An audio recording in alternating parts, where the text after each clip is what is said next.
برادران اسلام، بزرگان ملت، محترم عزیز نوجوانوں، خواتین اور بہنوں، اللہ عز و جل نے اپنے کلام پاک میں ہمیشہ اپنے بندوں کو اللہ سے ڈرنے کا، تقوی اختیار کرنے کا حکم دیا ہے۔ ہر انسان، مسلمان، مومن، مرد، عورت، سب کے لیے تقوی اختیار کرنا فرض ہے، واجب ہے اور لازم ہے۔ بغیر تقوی کے زندگی کامیاب نہیں ہوتی۔ تقوی میرے اور جہنم کے بیچ میں بچنے کا جو ذریعہ قرآن و سنت نے بتایا اس کو تقوی کہتے ہیں۔ تقوی کی تعریفات بہت ہیں، مگر تقوی زندگی کے اندر کامیابی، فلاح اور بہبودی، کامرانی، اللہ کی نصرت اور زندگی کے اندر، دنیا کے اندر آپ ہر اعتبار سے ایک کامیاب مسلمان تقوی کے بغیر ناممکن ہے۔ اور آخرت میں اللہ کی رضامندی، جنت کا حصول، جہنم سے نجات اور کامیاب انسان بغیر تقوی کے ناممکن ہے۔ تو ہر انسان کو تقوی کی فکر کرنا ہے۔ سب سے پہلے بنیادی دنیا اور آخرت کی کامیابی اور کامرانی کے لیے تقوی ہمارے لیے بہت ضروری ہے۔ اللہ تعالی ہم سب کو تقوی اختیار کرنے کی توفیق عطا فرمائے۔ قرآن مجید میں اللہ عز و جل نے وَاعْتَصِمُوا بِحَبْلِ اللَّهِ جَمِيعًا وَلَا تَفَرَّقُوا، اللہ کی رسی کو سب مل کر مضبوطی کے ساتھ پکڑ لو، تھام لو، آپس میں دین کو نہ بانٹو، رسی کو نہ توڑو، اللہ کی رسی کو ٹکڑے ٹکڑے کر کے آپس میں نہ بانٹ لیں۔ رسول اللہ صلی اللہ علیہ وسلم ہر جمعہ کو لوگوں کو یہی خطبہ دیتے۔ 3 آیتیں تلاوت کی جاتی جس میں تقوی کا حکم ہے۔ اللہ سے ڈرو جیسے ڈرنے کا حق ہے، تمہاری موت نہ آئے مگر ایمان پر مرنا، مسلمان ہو کر مرنا۔ اور فرمایا اے لوگو اس پروردگار سے ڈرو جس نے تمہیں ایک انسان سے اس کا جوڑا بنایا، آدم اور حوا، پھر ان دونوں سے بے شمار مرد، بے شمار عورتیں پیدا فرمائیں۔ اس پروردگار سے ڈرو جس نے تمہاری آپس میں رشتہ داریاں، تعلقات بنائے جو تم ایک دوسرے سے مدد مانگتے ہو، اور یقیناً اللہ عز و جل ہم سب کا نگہبان، نگران ہے۔ اور تیسری آیت میں فرمایا اے ایمان والو اللہ سے ڈرو، اور جب بات کہو تو بھلی اور سیدھی بات کہو، اور جو شخص اللہ سے ڈرتا ہے، سیدھی بات کرتا ہے اور اللہ اور اس کے رسول صلی اللہ علیہ وسلم کی اطاعت و فرمانبرداری کرتا ہے تو دنیا اور آخرت کی تمام کامیابی، کامرانی اللہ تعالیٰ اس کو عطا فرماتا ہے۔ تو ہمیں ان آیتوں میں نبی علیہ الصلوۃ والسلام تقوی اختیار کرنے کا حکم دیا۔ آج جو بات آپ کے سامنے بتانا چاہتا ہوں، سب سے پہلے اپنے لیے، آپ کے لیے تقوی کی وصیت کرنے کے بعد، ان عدۃ الشہور عند اللہ 12 شہرا فی کتاب اللہ یوم خلق السماوات والارض منها 4 حرم، فرمایا اللہ تعالیٰ کے نزدیک سال کے 12 مہینے ہیں اسی دن سے جس دن اللہ عز و جل نے آسمان و زمین کو پیدا فرمایا۔ ان 12 مہینوں میں 4 حرمت والے مہینے ہیں۔ ان 4 حرمت والے مہینوں میں سے ایک مہینہ رجب کا ہے، جو شعبان رمضان سے پہلے آتا ہے۔ اس کو حدیث میں رجب مضر کہا جاتا ہے، اس لیے کہ قبیلے مضر کے لوگ رجب کے مہینے کی بڑی تعظیم کرتے تھے۔ آج جس طرح سے شیطان نے مسلمانوں کو گمراہ کیا ہے، رجب کا مہینہ شروع ہوتا ہے، رجب کے بعد شعبان کا مہینہ آتا ہے۔ یہ 2 مہینے بڑی فضیلت والے ہیں۔ رسول اللہ صلی اللہ علیہ وسلم نے دونوں مہینوں کی بڑی فضیلت بیان فرمائی ہے، اس لیے کہ دونوں مہینے مقدمہ ہے کس کا؟ رمضان مبارک کا۔ رمضان مبارک جنت کا مہینہ، بخششوں کا مہینہ، نیکیوں کا مہینہ، ہر اعتبار سے اللہ کی رحمتوں، بے شمار خوبیوں والا مہینہ ہے۔ اس مہینے کو پانے کے لیے ابھی سے تیاری، مقدمے کے طور پر اللہ نے ہمیں رمضان کے مہینے سے پہلے رجب اور شعبان کا مہینہ، اب وہاں بھی اہل حدیث علماء ہوں یا دوسرے، یہ دعا پڑھتے ہیں ممبر پر، اللہم بلغنا رجب و شعبان، اللہم بارک لنا فی رجب و بلغنا رمضان، یہ دعا پڑھتے ہیں. یہ دعا صحیح نہیں ہے. محدثین نے بتایا اللہم بارک لنا فی رجب و شعبان، اے اللہ رجب کے مہینے میں، شعبان کے مہینے میں ہمارے لیے برکت عطا فرما، اور بلغنا رمضان، رمضان مبارک ہمیں نصیب فرما. یہ دعا جو پڑھی جاتی ہے یہ حدیث صحیح نہیں ہے. جو حدیث صحیح نہ ہو، ضعیف ہو، قابل اعتماد اور قابل عمل نہیں. باقی رجب کا مہینہ فضیلت والا مہینہ ہے. اس میں اور تمام زندگی کے ہر مہینے میں، ہر وقت میں اللہ کے نبی صلی اللہ علیہ وسلم نے ہر خطبے میں یہ وصیت فرمائی، سب سے بہترین کتاب اللہ کی کتاب ہے، اور سب سے بہترین طریقہ، سب سے بہترین راستہ محمد الرسول اللہ صلی اللہ علیہ وسلم کا راستہ ہے. اور دین میں کسی بھی نئی چیز کے ایجاد کرنے سے ہوشیار رہیں، کیونکہ دین میں کسی بھی نئی چیز کا ایجاد کرنا بدعت ہے، اور بدعت گمراہی ہے، اور گمراہی انسان کو جہنم میں لے جاتی ہے. تو آپ سے کہنا یہ ہے، سب سے پہلے اللہ عز و جل نے ہمیں اللہ کی رسی کو مضبوطی کے ساتھ پکڑنے، یعنی آپس میں دین جو نازل فرمایا، اور یہ دو آسمان سے جو دین نازل ہوا، اس دین کو عملی طور پر عبادت سکھائی کس نے؟ رسول کریم صلی اللہ علیہ وسلم نے. تو عبادت ہمیں کرنا ہے تو رسول اللہ صلی اللہ علیہ وسلم کی سنت کے مطابق. اسی لیے اللہ کے نبی نے کیا فرمایا؟ ایاکم ومحدثات الامور فإن كل محدثۃ بدعہ، خبردار بدعت کو ایجاد نہ کرنا، کوئی بھی نئی چیز ایجاد نہ کرنا. اور حضرت عرباض بن ساریہ رضی اللہ تعالیٰ عنہ کی حدیث میں فرمایا فإنه من يعيش منكم فسيرى اختلافا كثيرا، میرے بعد امت میں آپ دیکھو گے بڑے اختلافات رونما ہوں گے. ان اختلافات کے موقعوں پر آج 15ویں صدی میں ہم جی رہے ہیں، اور امت کے اندر ہمیشہ اختلاف، افتراق موجود رہا ہے. حضرت عثمان رضی اللہ تعالیٰ عنہ کے زمانے سے جو شیعہ پیدا ہوئے، جو رافضی پیدا ہوئے، اور اسی طرح سے خوارج پیدا ہوئے، اور آج نہ جانے کتنے فرقے ایسے ہیں، اور خود جماعت اہل حدیث کے اندر 7-8 قسم کے فتنہ باز، فتنہ پرور اور 3 قسم کے نوجوان پیدا ہوئے ہیں، آج موجود ہیں. تو ہمیں کتاب اللہ، سنت رسول اللہ، علیکم بسنتی و سنت الخلفاء الراشدین المہدیین، تمہارے لیے لازم ہے کہ تم اپنے زندگی میں میری سنت کو مضبوطی کے ساتھ پکڑے رہنا.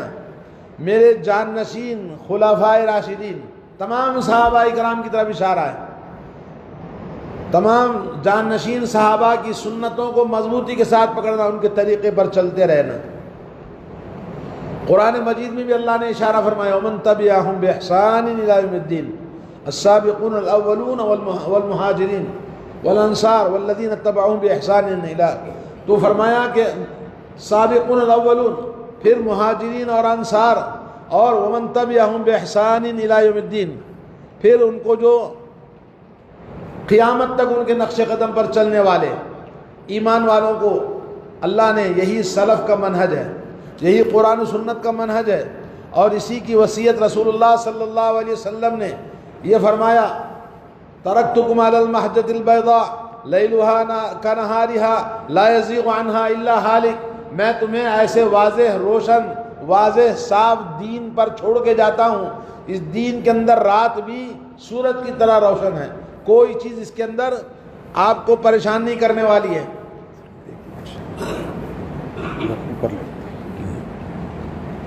تو آپ کو دین پر عمل کرنے میں کوئی دقت نہیں، کوئی اندھیرا نہیں، کوئی مشکل نہیں.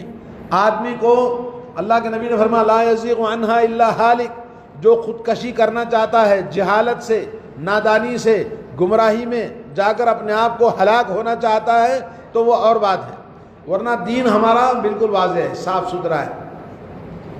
اور بلغ الرسالہ وادى الامانہ، اللہ تعالیٰ نے جو نبوت عطا فرمائی وہ نبوت آپ نے امت کو پہنچا دیا، اور رسول اللہ صلی اللہ علیہ وسلم نے حجۃ الوداع کے موقع پر فرمایا اے اللہ یہ پیغام جس کا ذمہ دار آپ نے بنایا تھا میں نے امت کو پہنچا دیا، اللہم اشہد، اے اللہ تو گواہ رہنا۔ تو میرے بھائیوں، آج تمام انسانوں کے لیے نجات، فلاح اور بہبودی، اللہ کی نصرت، اللہ کی مدد اور ہمارا وجود، ہماری بقا، دین کا، اسلام کا باقی رہنا اسی کتاب و سنت کے منہج پر ہو سکتا ہے۔ لیکن اسلام کو بانٹ دیا، جیسے اللہ کے نبی نے فرمایا ستفترق هذه الامه الى 73 فرقہ، یہ امت بڑھ جائے گی 73 فرقوں میں۔ فرمایا یہودی 71 فرقے، نصارہ 72 فرقے، اور میری امت ایک اور زیادہ 73 فرقوں میں بڑھ جائے گی۔ کلہم فی النار، سب کے سب جہنم میں، الا واحدہ، سوائے ایک کے۔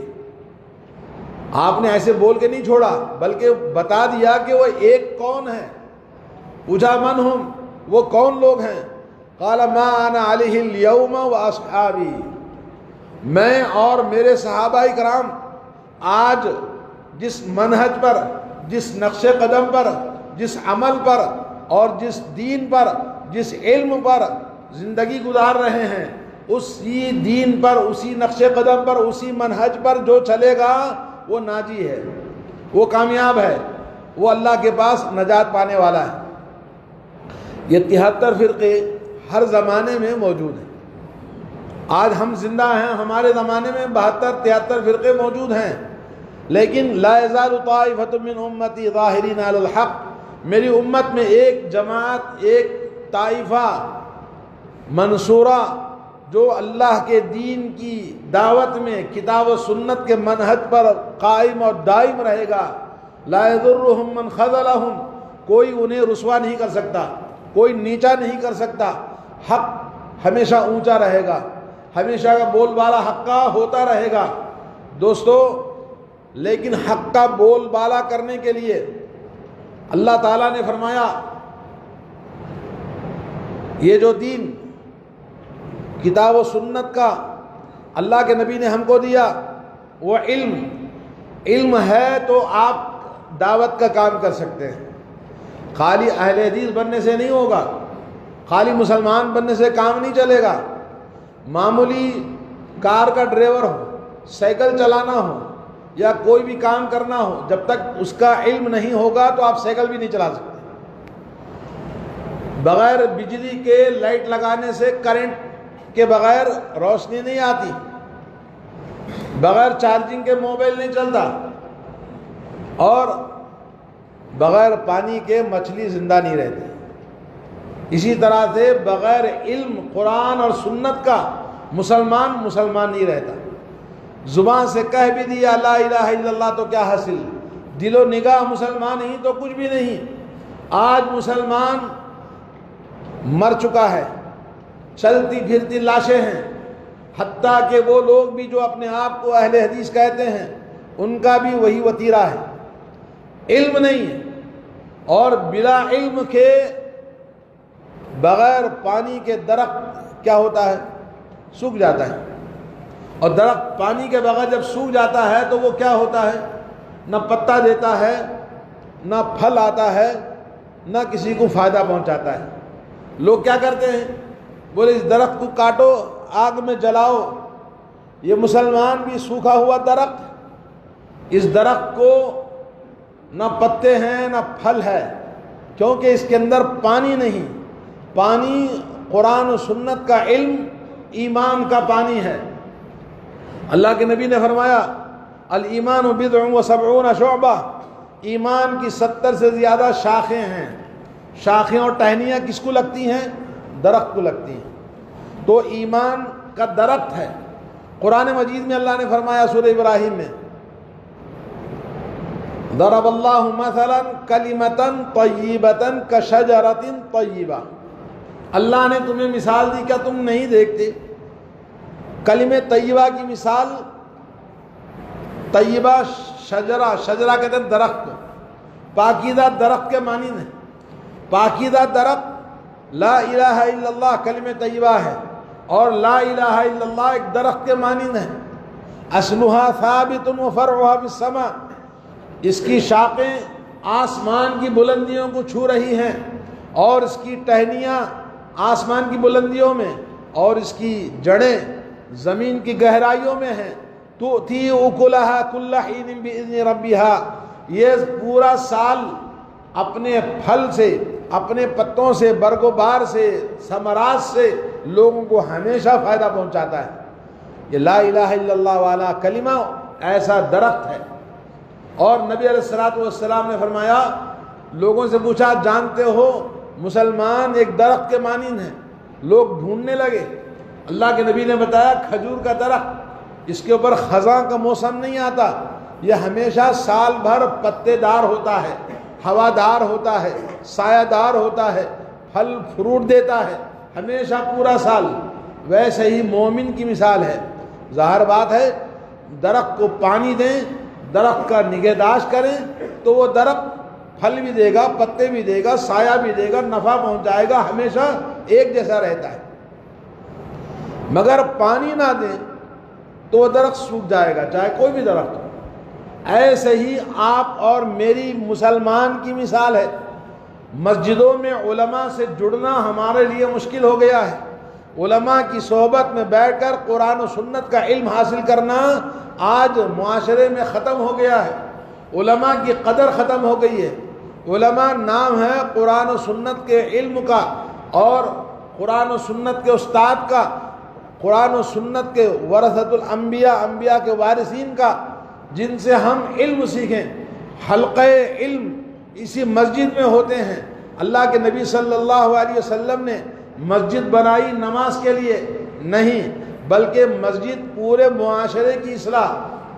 وہ مسجد اسکول بھی تھا، یونیورسٹی بھی تھی، وہ مسجد پورے معاشرے کی اصلاح بھی تھی، مسلمانوں کا پارلیمنٹ بھی تھا، اور مسلمانوں کا فوجی کیمپ بھی تھا، اور تمام زندگی کے مسائل اسی مسجد میں حل کیے جاتے ہیں۔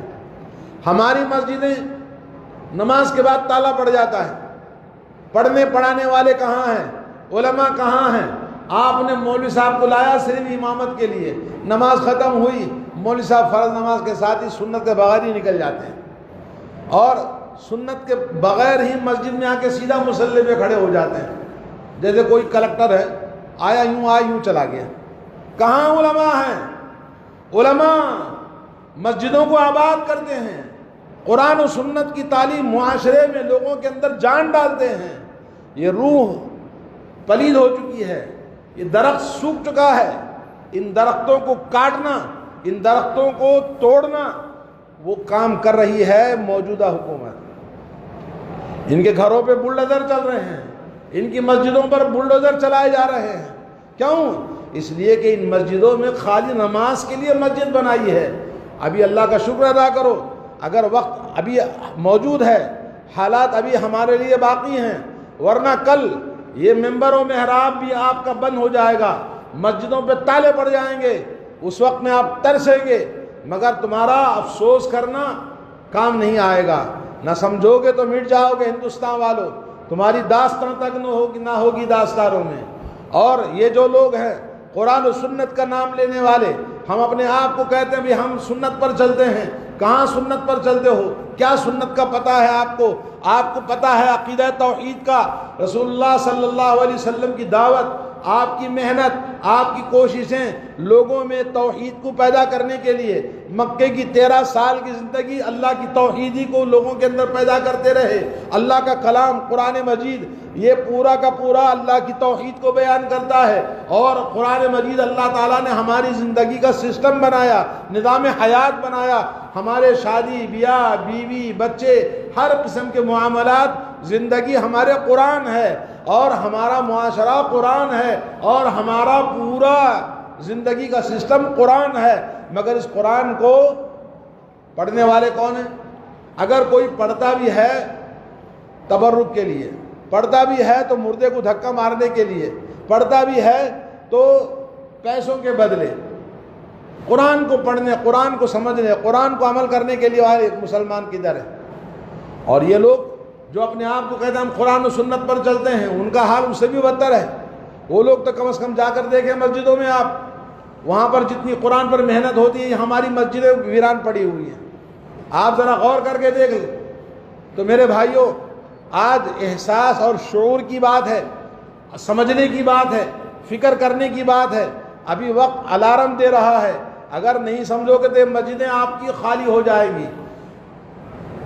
مغربی ممالک مستشرقین نے ہمیں یہ فکر دیا ہے کہ دین کس کے لیے ہے؟ بوڑھوں کے لیے ہے۔ دین کس کے لیے ہے؟ بوڑھوں کے لیے، بڑی عمر والوں کے لیے ہے، نوجوانوں کے لیے نہیں۔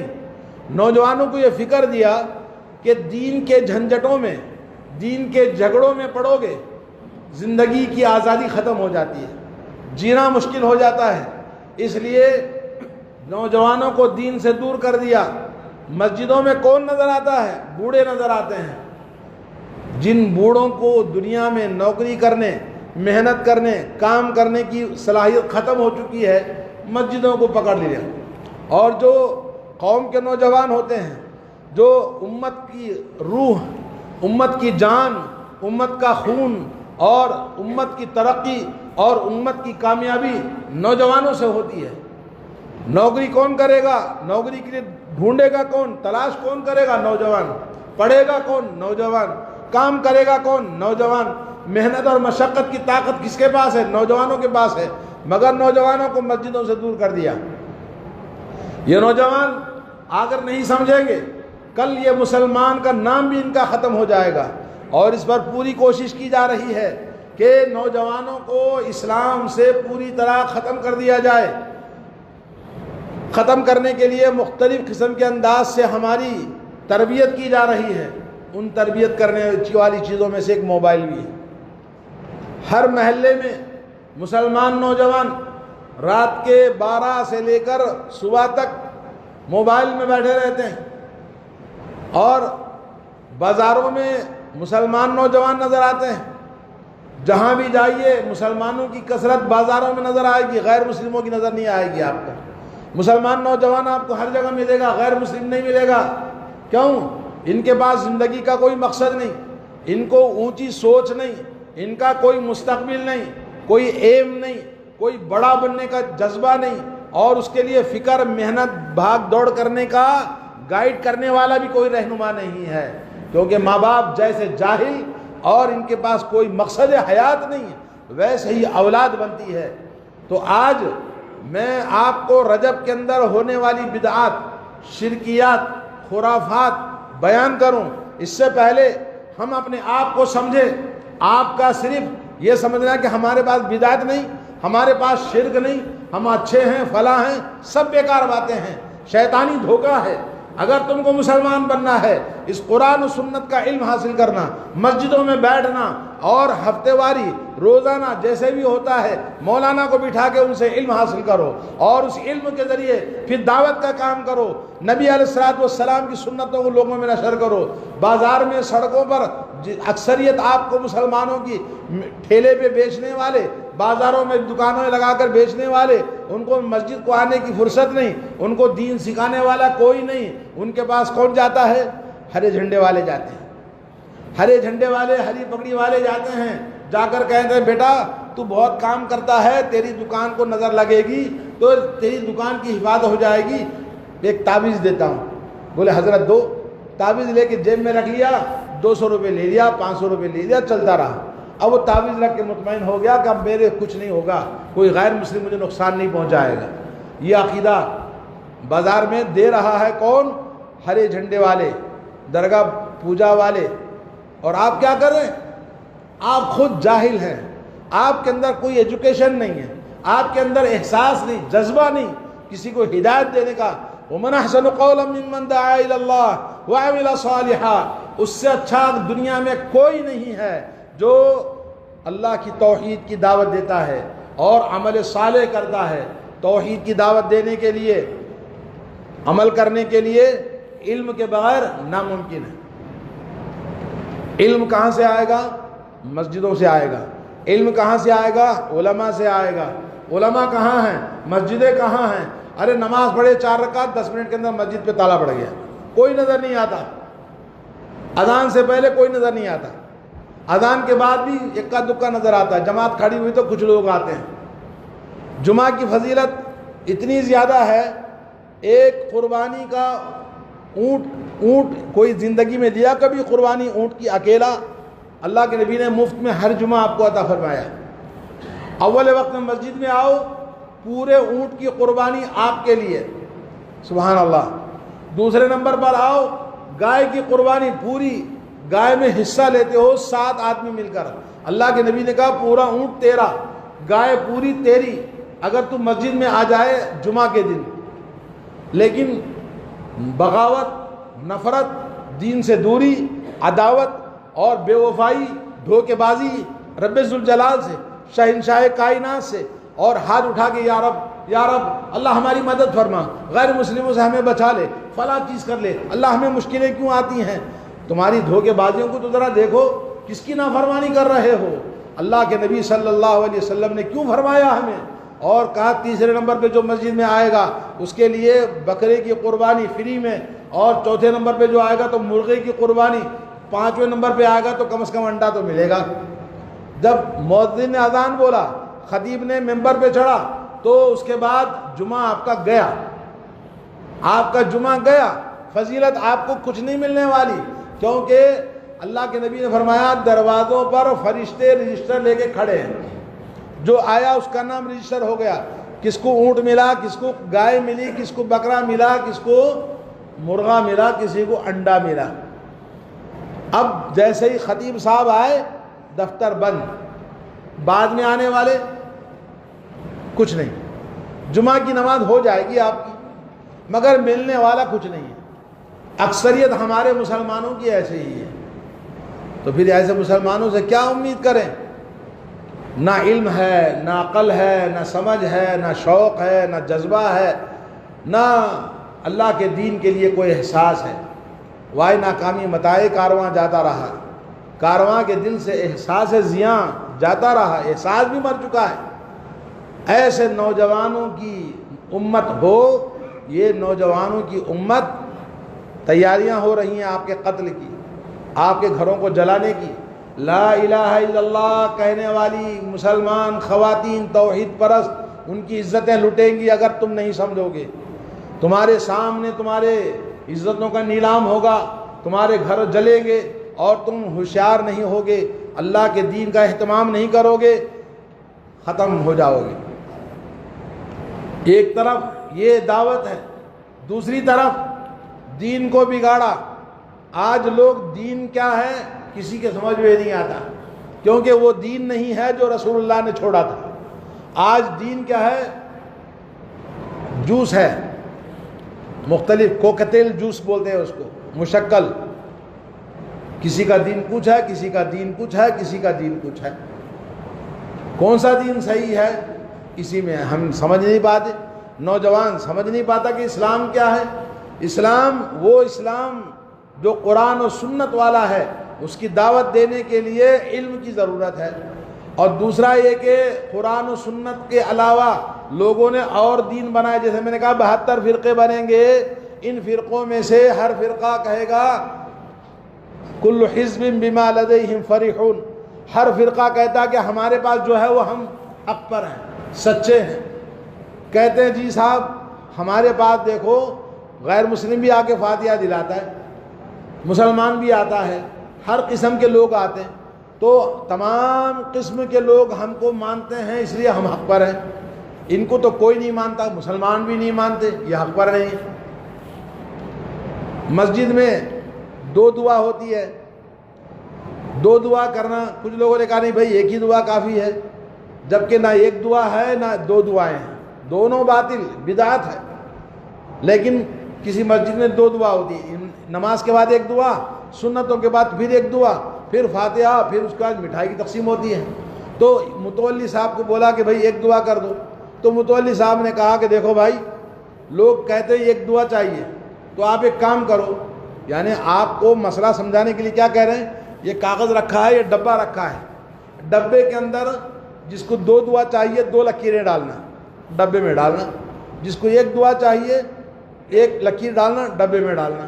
ووٹنگ ہو رہی ہے، کس کو؟ شریعت کے مسائل میں. اور جہالت کا دیکھو کیسا فیصلہ ہے. تو یہ ہے مسلمانوں کی حالت. میرے بھائیوں، اللہ کے گھروں کو آباد کرو علم سے، اللہ کے گھروں کو آباد کرو عمل سے اور دعوت سے. محلے میں دعوت کا کام کتنا آپ کرتے ہیں؟ محلے میں بدعت خرافات رجب کے مہینے میں، جیسے میں نے کہا یہ حرمت والا مہینہ ہے، عزت و احترام والا مہینہ ہے اور عمل کا مہینہ ہے. اس مہینے کو بنا دیا بدعات کا، خرافات کا، شرکیات کا. ان میں سے کچھ پہلے اس مہینے میں آیا تو لوگ روزہ رکھتے ہیں، رجب کے روزے، اور پتہ نہیں کیا کیا روزے اس مہینے کے اندر ہوتے ہیں. اور رجب کے کنڈے، بی بی سہنک کی فاتحہ، صلاۃ الرغائب جو جمعہ اور جمعرات کی رات جو ہوتی ہے اس میں مغرب کے بعد 12 رکعت پڑھتے ہیں. ایک نورانی راتیں ایک کتاب ہے، اس میں لکھا ہے کہ آپ کی عمر کی برکت کے لیے، رزق کی برکت کے لیے، بیماریوں سے بچنے کے لیے آپ یہ نماز پڑھیں. اب کیا چاہیے؟ سال میں ایک بار نورانی رات میں، شب معراج کی رات میں کھڑے ہو کر صحت بھی مل گئی، برکت بھی مل گئی، عمر بھی مل گئی. اب کیا چاہیے؟ سال بھر چھٹی ہو گئی. پھر شعبان کی شب برات آتی ہے. تو اس طرح سے مسلمانوں کو تھپکی دے دے کر جہالت میں، گمراہیوں میں، بدعات میں لوگ کثرت کے ساتھ موجود ہیں. اور چند لوگ، ایک دو اہل حدیث مسجد ہیں، ان کا حال تو میں نے بیان کیا. تو کہاں جا کر ہم دیکھیں دین کہاں ہے؟ کیوں نہیں غیرت پیدا ہوتی؟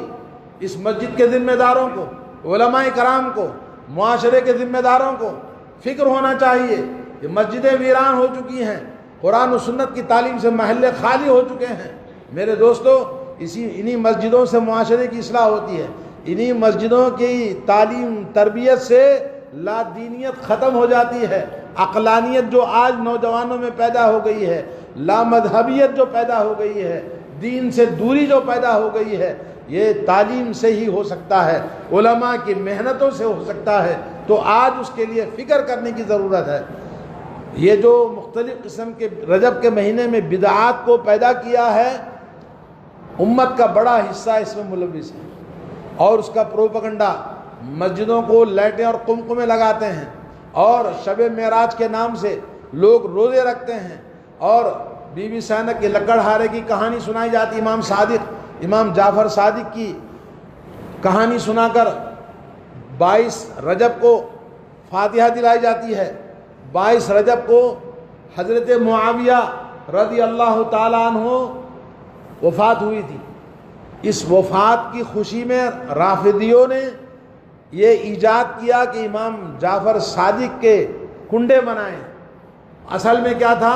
وہ امام امیر معاویہ رضی اللہ تعالیٰ عنہ کی موت پر خوشیاں منانا ہے. جیسے حضرت عمر کی شہادت پر انہوں نے کسی اور دن اس طرح سے منا رکھا ہے. تو یہ مختلف قسم کے دین کو بدل کر ایک نیا دین جو خوارج کا دین ہے، شیعہ کا دین ہے، بریلویوں کا دین ہے، جھنڈا اور پنجے والوں کا دین ہے، تعویذ گنڈوں والوں کا دین ہے، فاتحہ نیاز والوں کا دین ہے، عرس اور میلے ٹھیلوں والوں کا دین ہے، یہ سب ہمیں لے جاتا ہے. اللہ کے نبی نے فرمایا ایک وقت آئے گا دعات علی ابواب جہنم، جہنم کے دروازے پر دعات ہوں گے، داعی ہوں گے. من استجابہم، جس نے ان کی دعوت کو قبول کیا، سیدھے خذفوہ فی النار، سیدھا جہنم میں پھینک دیں گے. آج امت مسلمہ سب مسلمان ہیں، مگر ان کی دعوت، ان کا دین سیدھا جہنم میں لے جانے والا ہے.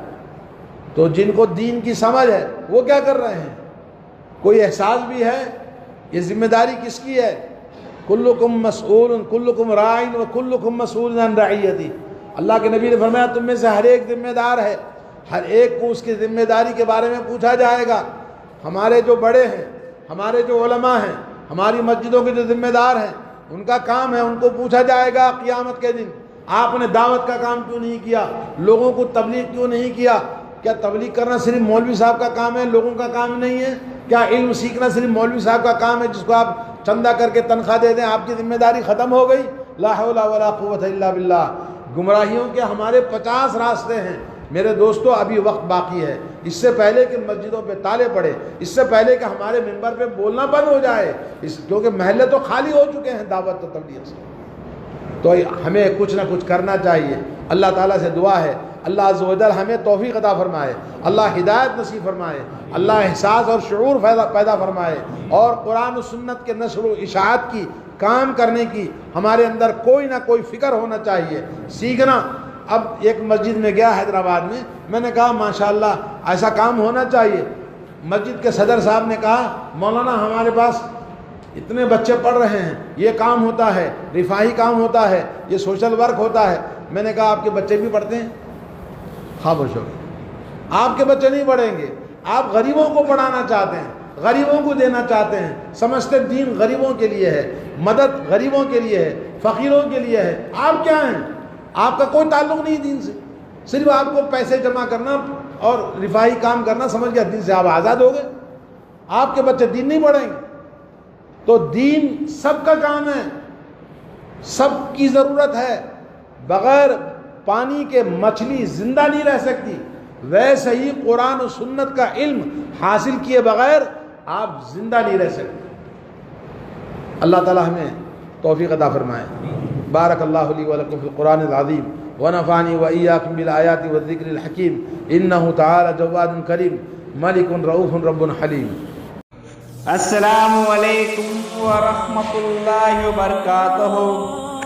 ناظرین اکرام، اسلامک ٹی وی اس چینل کو ابھی تک جنہوں نے سبسکرائب نہیں کیا ہے، برائے مہربانی اس چینل کو سبسکرائب ضرور کریں، اور ہر دن کی اپڈیٹ کے لیے اس کے ساتھ ہی ایک بیل، ایک گھنٹی کا نشان آئے گا، اسے آپ ضرور پریس کریں اور اسے دبا کر آپ ہمارے ساتھ تعاون فرمائیں۔ جزاک اللہ خیر۔ السلام علیکم ورحمۃ اللہ وبرکاتہ۔